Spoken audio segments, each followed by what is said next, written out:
유다서 17절에서 23절까지의 말씀 합독하도록 하겠습니다. 사랑하는 자들아, 너희는 우리 주 예수 그리스도의 사도들이 미리 한 말을 기억하라. 그들이 너희에게 말하기를 마지막 때에 자기의 경건하지 않은 정욕대로 행하며 조롱하는 자들이 있으리라 하였나니, 이 사람들은 분열을 일으키는 자며 육에 속한 자며 성령이 없는 자니라. 사랑하는 자들아, 너희는 너희의 지극히 거룩한 믿음 위에 자신을 세우며 성령으로 기도하며 하나님의 사랑 안에서 자신을 지키며 영생에 이르도록 우리 주 예수 그리스도의 긍휼을 기다리라. 어떤 의심하는 자들을 긍휼히 여기라. 또 어떤 자를 불에서 끌어내어 구원하라. 또 어떤 자를 그 육체로 더럽힌 옷까지도 미워하되 두려움으로 긍휼히 여기라. 아멘. 오늘 새벽에는 유다서 말씀을 함께 나누어 보도록 하겠습니다. 유다서는 한 장밖에 없는 말씀이죠. 그리고 유다서의 저자는 유다입니다. 유다는 1절에 말씀하고 있듯이 야고보의 동생 유다를 말씀하고 있습니다. 유다서의 말씀은 성도들이 인지하고 있든지 인지하고 못하고 있든지 교회 안에 지금 심각한 문제가 있다라고 말씀하면서, 첫 번째는 그런 문제들을 일으키는 사람들은 어떤 사람들인지, 그리고 두 번째는 하나님께서 그들을 어떻게 심판하실 것인지, 그리고 마지막으로는 이런 상황 가운데 성도들은 어떻게 해야 하는지를 차례대로 말씀하고 있습니다. 오늘 유다서를 통해서 우리 공동체들을 다시 한번 들여다보고, 또한 거짓과 진리를 구분하는 분별력을 가지고 우리는 어떻게 공동체를, 그리고 나 자신을 세워나가야 하는지 들으시는 시간 되시기를 소망합니다. 먼저 3절 말씀에 보면, 원래 유다는 우리가 일반으로 받은 구원에 관하여 편지하려고 했었다라고 말씀하고 있습니다. 여기서 우리가 일반으로 받은 구원이다라고 하는 것은 우리가 함께 공통으로 받은 구원이 있다라는 것을 말하는 것이죠. 즉, 처음 유다의 계획은 성도들이 받은 구원에 관한 긍정적인 것들을 편지로 써서 보내려고 했었습니다. 그러나 유다는 그것보다 더 시급한 문제가 생겨서 이제는 믿음의 도를 위해 싸우라라는 그런 권면의 편지를 쓰게 되었습니다. 그것은 바로 오늘 본문 4절에 이어서 말씀하고 있는 교회 안에 가만히 들어온 몇 사람으로 인해서 일어난 일 때문이었습니다. 유다가 말하고 있는 믿음의 도라는 것은 교회의 규범이 되는 사도들의 교훈의 말씀을 말씀하는 것입니다. 그리고 또 그것을 힘써 싸우라 라고 말씀하고 있는 것으로 보아서 그 당시 교회의 문제가 얼마나 심각한 상황이었다라는 것을 우리는 알 수 있습니다. 즉, 교회는 사도들을 통하여 받은 이 바른 신학, 그리고 교리, 그리고 신앙을 지키기 위해서 전쟁을 치르듯이 진리를 지켜내야 하는 것입니다. 교회 안에 들어온 몇 사람은 처음에는 가만히, 그리고 조용히 들어왔습니다. 그리고 그 숫자도 많지 않았죠. 몇 사람들이었다라고 이야기하고 있습니다. 그리고 처음에는 교회가 그들로 인해서 바로 문제가 생긴 것은 아니었습니다. 문제가 생긴 것을 발견할 수 없었죠. 원래 악한 것들은 몰래 조용히 들어와 뿌리를 내립니다. 마태복음 13장 25절의 말씀에도 보면, 자는 사이에 밀밭에 가라지를 뿌리기 위해서 원수가 조용히 들어왔다라고 말씀하고 있습니다. 이렇게 조용히 들어온 사람들은 두 가지의 죄를 저질렀습니다. 4절 말씀에 이렇게 말씀하고 있죠. 그들은 경건하지 아니하여 우리 하나님의 은혜를 도리어 방탕한 것으로 바꾸고 홀로 하나이신 주제 곧 우리 주 예수 그리스도를 부인하는 자니라 라고 말씀하고 있습니다. 그들이 지은 첫 번째의 죄는 하나님의 은혜를 색욕거리로 방탕한 것으로 바꾼 것이었습니다. 그들은 하나님의 은혜에 대해서 자신들이 유리한 대로 해석하고 이용했습니다.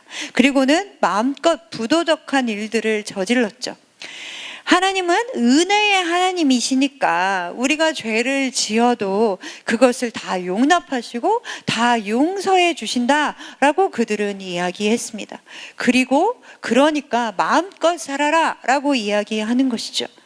그리고 두 번째로는 예수님이 머리 되심과 예수님의 주 되심을 부인했습니다. 그들은 홀로 하나님이신 예수 그리스도를 부인했죠. 예수님이 하나님이신 것을 믿지 않았습니다. 그리고 우리의 구원자 되심도 부인했습니다. 그들은 예수님의 성육신도 믿지 않았습니다. 그것으로 인하여 교회 공동체는 매우 혼란스러워졌고 사람들은 이단의 유혹에 휩쓸려 넘어졌습니다. 그렇기에 유다는 오늘 말하고 있죠. 믿음의 도를 위해 싸우라. 사랑하는 성도 여러분, 우리는 항상 깨어 있어야 합니다. 그리고 우리가 일반으로 받은 이 구원에 대한 분명한 확신을 가지고 살아가야 하는 것입니다. 그래서 어떤 이단과 거짓 메시지에도 흔들리지 않는 굳건한 믿음을 소유하시는 여러분 되시기를 소망합니다. 그래야 교회가 건강하게 성장할 수 있게 되는 것입니다. 그러면서 유다는 계속해서 이어서 이야기하죠. 아까 그 사람들은 하나님의 은혜를 이용해서 어떤 죄악도 거리낌 없이 다 행했습니다. 왜? 하나님이 용서해 주실 것이니까 그냥 막 살아라. 그러나 유다는 그렇지 않다라는 것을 분명하게 말씀하고 있습니다. 하나님께서는 반드시 거짓 선지자들을 멸하시고 그 대가를 치르게 하신다라고 말씀하고 있죠. 그러면서 하나님께서 죄인들을 멸하신 몇 가지 예를 들어 이야기해 주고 있습니다. 5절에서는 이스라엘 백성들을 애굽에서 구원하시고 그러나 그 후에 믿지 않은 사람들을 멸하셨다라고 말씀하고 있습니다. 그리고 6절에서는 타락한 천사들을 영원한 사슬로 메어서 흑암에 가두어 두셨다라고 밝히고 있죠. 그리고 7절에는 소돔과 고모라를 예로 들어서 하나님을 두려워하지 않고 성적으로 타락하고 죄악을 범하기에 서슴지 않았던 그 사람들을 영원한 불의 형벌을 받게 하셨다라고 말씀하고 있습니다. 구약의 사건들을 나열해 가면서 하나님 앞에 범죄한 사람들이 어떻게 되었는지를 말씀하고 있는 것은 지금 교회 공동체 안에 들어와 교회 공동체를 깨트리고 사람들을 미혹하며 죄를 범하는 자들을 하나님께서 반드시 벌하실 것이다 라는 것을 말씀하고 있는 것입니다. 사랑하는 성도 여러분, 하나님은 죄를 그냥 두고 보시지 않습니다. 구약의 말씀들을 기억하시면서 하나님의 심판은 반드시 있다라는 것을 기억하시는 여러분 되시기를 소망합니다. 그리고 이어서 이제 오늘 본문에 이렇게 이야기하죠. 우리는 그렇다면 어떻게 살아가야 하는가를 말씀하고 있습니다. 먼저 첫 번째로 17절 말씀에 유다는 주 예수 그리스도의 사도들이 미리 예고한 말을 기억하라 라고 말씀하고 있습니다. 사도들이 미리 예고한 내용은 18절과 19절에 말씀하고 있습니다. 마지막 때에는 더럽고 추한 육체의 욕망대로 사는 사람들이 나타날 것이고 사람들은 성적으로도 타락하게 되고 예수 믿는 사람들을 조롱하는 일이 일어날 것이다. 그리고 그들은 분열을 일으키는 사람들이고 성령이 없는 사람들이다 라고 말씀했습니다.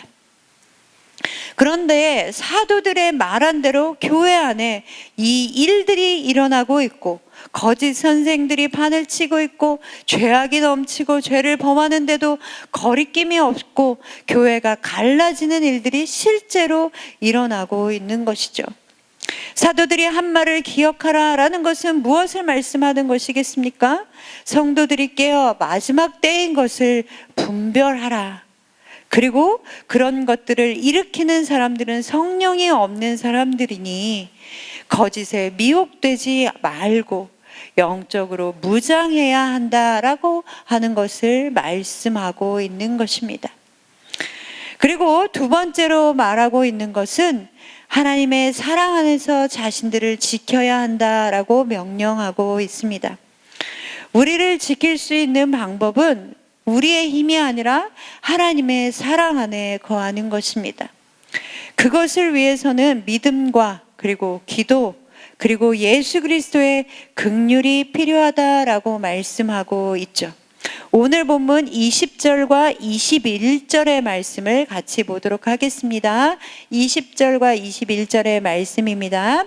사랑하는 자들아, 너희는 너희의 지극히 거룩한 믿음 위에 자신을 세우며 성령으로 기도하며 하나님의 사랑 안에서 자신을 지키며 영생에 이르도록 우리 주 예수 그리스도의 긍휼을 기다리라. 아멘. 사랑하는 성도 여러분, 굳건한 믿음의 반석 위에 여러분을 세우시는 여러분 되시기를 소망합니다. 굳건한 믿음 위에 서게 될 때 우리는 흔들리지 않게 되죠. 그리고 또한 권면하고 있습니다. 성령 안에서 쉬지 않고 기도하시는 여러분 되시기를 소망합니다. 우리의 바램을 기도하는 것이 아니라 성령의 인도하심 가운데 기도하는 여러분과 제가 되기를 소망합니다. 그리고 무엇보다 우리 자신도 예수님의 긍휼이 필요한 사람들이죠. 우리는 완벽한 사람들이 아닙니다. 예수 그리스도의 긍휼이 있기 때문에 우리가 하나님 앞에 설 수 있는 사람들인 것이죠. 예수 그리스도의 긍휼을 바라고 기다리시는 여러분 되시기를 소망합니다. 그리고 마지막으로 23절에 이렇게 말씀하죠. 또 어떤 자들을 불에서 끌어내어 구원하라. 또 어떤 자를 그 육체로 더럽힌 옷까지도 미워하되 두려움으로 긍휼히 여기라. 아멘. 사랑하는 성도 여러분, 우리로 죄인들을 긍휼히 여겨라 라고 명령하고 있습니다. 그가 아무리 흉악한 육체의 죄를 지었다 할지라도 그의 옷까지도 미워할 만큼 죄는 미워하되 그가 지금 불구덩이로 들어가고 있으니 그를 긍휼히 여기고 구원하라 라고 명령하고 있습니다. 우리는 그들을 어떤 눈으로 바라보며 그들을 어떻게 대하고 있습니까? 우리는 죄에 대해서는 민감하지 못하면서도 그 사람들에 대해서는 엄격하게 대하고 있지는 않습니까? 그러나 그들도 하나님께서 구원하시기를 원하십니다. 그리고 우리 주변에 그런 사람들을 두려움으로 긍휼히 여기라 라고 말씀하십니다. 사랑하는 성도 여러분, 죄에 대해서는 정결하고 그 사람에 대해서는 하나님의 사랑을 보이시는 여러분 되시기를 소망합니다. 마지막을 살아가고 있죠. 마지막을 살아가는 우리에게 유다는 오늘 권면합니다. 믿음의 도를 위해 선한 싸움을 싸우라. 선한 싸움을 싸우시며 하나님의 사랑 안에서 나 자신과 공동체를 지키시는 여러분 되시기를 소망합니다.